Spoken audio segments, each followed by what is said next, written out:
cara paling mudah ngurangi berat badan itu sebenarnya dua saja. Anda mulai kurangi, didefisitkan dengan cara apa? Ngurangi makan nasi putih, ngurangi makan tepung, dan mengurangi makan gula pasir.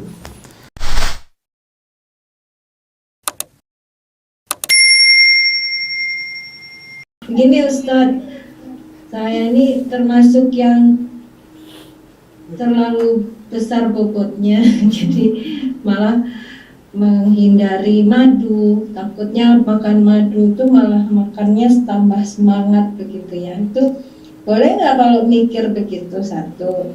Kedua, ini kita kan boleh belajar dari negara Cina juga ya.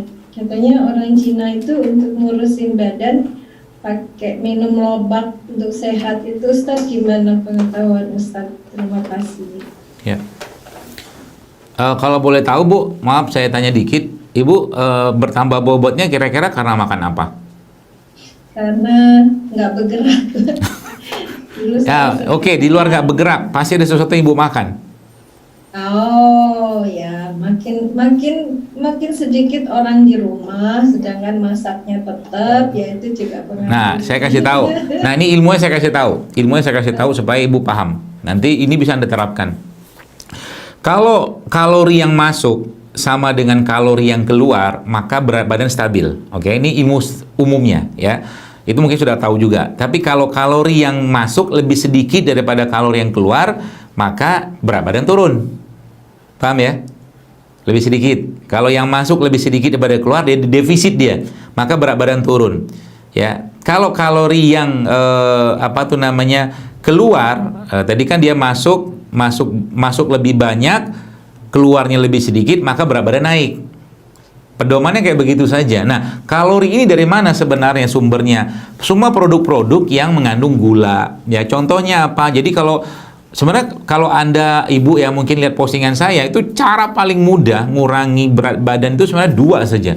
Anda mulai kurangi, didefisitkan dengan cara apa? Ngurangi makan nasi putih, ngurangi makan tepung, dan mengurangi makan gula pasir. Kalau saya bisa menebak, tiga hal ini pasti masih Anda makan, kan gitu. Karena memang sumbernya dari situ, ya. Nggak mungkin, itu mungkin Ibu lupa atau tidak, karena sebagian besar sumber dari situ. Jadi, jangan langsung salahkan madu, gitu kan. Nanti kalau saya makan madu, berat badan naik lah, nanti nafsu makan bertambah lah. Sedangkan ya memang bukan masalah di madunya sebenarnya. Kitanya yang tidak komitmen, kita tidak konsisten dengan katakanlah menjaga tubuh kita tadi. Tidak apa-apa, itu ya bagian, namanya juga manusia gitu kan, tidak masalah. Jadi kalau saya berarti caranya gimana supaya saya bisa turun berat badan, misalkan kalau judulnya menurunkan berat badan, ini kurangi kalau didefisitkan kalorinya.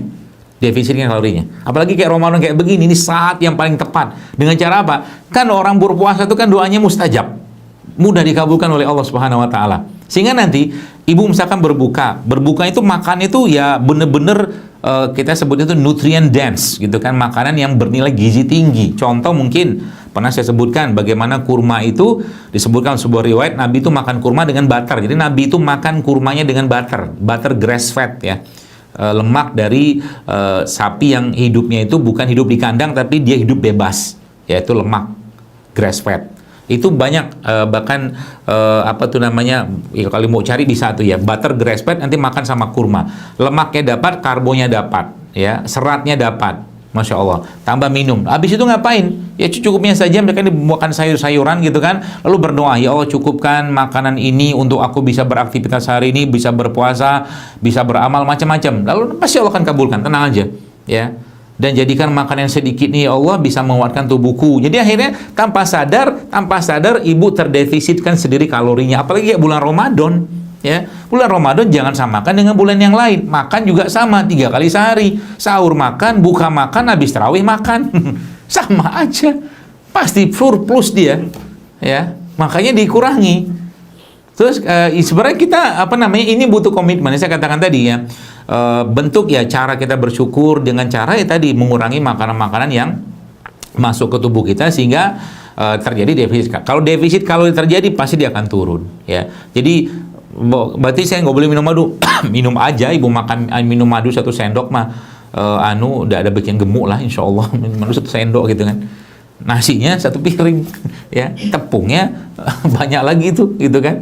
Jadi bukan salah di madunya, atau mungkin bukan salah madunya. Jadi itu salah satu caranya kita ya untuk mengurangi berat badan. Dan dulu saya pernah bikin 3 tahun yang lalu itu tulisan tentang 7 Days Challenge JSR. Tapi nggak tahu tulisan itu di mana sekarang. Itu banyak sekali orang yang Masya Allah turun berat badannya, ya. Dengan sangat spektakuler gitu kan. Tapi akhirnya setelah turun bingung sendiri mau diapain gitu kan. Nah, di sini kita perlu ilmu lagi. Jadi sebenarnya berat badan tuh kalau mau diturunkan silakan, tapi kita harus juga jaga maintain supaya dia tidak hanya berat badan turun, tapi massa ototnya juga bertambah. Dengan cara apa? Olahraga. Susah nggak? Susah. Hidup sehat tuh susah, olahraga tuh susah, ya. Tapi kalau nggak dipaksa, ini sampai kapan kita mau kayak begini-begini terus? Seperti halnya sering saya sampaikan itu kan, kayak sholat malam, sholat tahajud itu kan susah. Susah, lagi enak-enak tidur bangun. Tapi kalau tahajud nggak dipaksain, sampai mati juga kita nggak bakal tahajud, gitu kan, seperti itu. Jadi ini nasihat saya lah tentunya. Tentunya ya ini butuh komitmen, ya, konsistensi, komitmen kita untuk menjaga tadi. Apalagi kayak Ramadan kayak begini dan waktunya sangat banyak Allah berikan. Nah, berkaitan dengan tadi mungkin di Cina, sebenarnya banyak sih. Kalau ibu baca nanti browsing aja namanya Blue Country, ya, atau ya Blue Country, negara-negara yang dia punya peringkat blue lah gitu kan, atau apa ya namanya itu ya, negara-negara dengan usia harapan hidup tertinggi di dunia. Itu sebagian besar pola makan yang mereka anut itu adalah pola-pola makan yang sehat, ya. Ada Korea Selatan, ya, termasuk juga di beberapa daerah di Amerika itu ada, dan itu berbasiskan pada sebenarnya konsep-konsep bahan pangan yang dijelaskan awal Quran, termasuk dalam surat Abasa, ya, biji-bijian, ya, kacang-kacangan salah satunya itu. Dan mereka banyak mengkonsumsi makanan-makanan fermentasi, ya, probiotik juga salah satu. Jadi kalau pakai lobak doang, misalkan dia oke lah pakai lobak, misalkan sehingga saya tidak lobak gitu kan. Tapi kalau pola makan yang lain tidak diperbaiki, sama juga bohong. Kita tahu bahwa aktivitas, ya, orang-orang mungkin di daerah Cina, ya, mungkin Hong Kong, Singapura itu kan banyak sekali, ya. Dalam artian mereka jalan kaki mereka kan bahkan Masya Allah bisa sampai 12.000 langkah satu hari gitu kan. Nah, jadi itu terbakar semua. Dan yang mereka makan, coba lihat, Anda lihat Kak, adakah warung warung atau warteg gitu kan? Di Cina kan nggak ada warteg, emang nggak ada warteg, ya. Atau mungkin warung Padang di Cina nggak ada, ya. Maksudnya apa? Mereka tuh kalau mau makan di restoran itu kan makan ada bahan masaknya itu dimasak. Jadi apa? Yang didapatkan tuh makanan-makanan yang masih mengandung bahan-bahan nutrisi tinggi yang tidak teroksidasi. Ya, jadi makanan itu kalau semakin sering dipanaskan, ya, kemudian apalagi dalam kemasan itu kan sudah teroksidasi semua.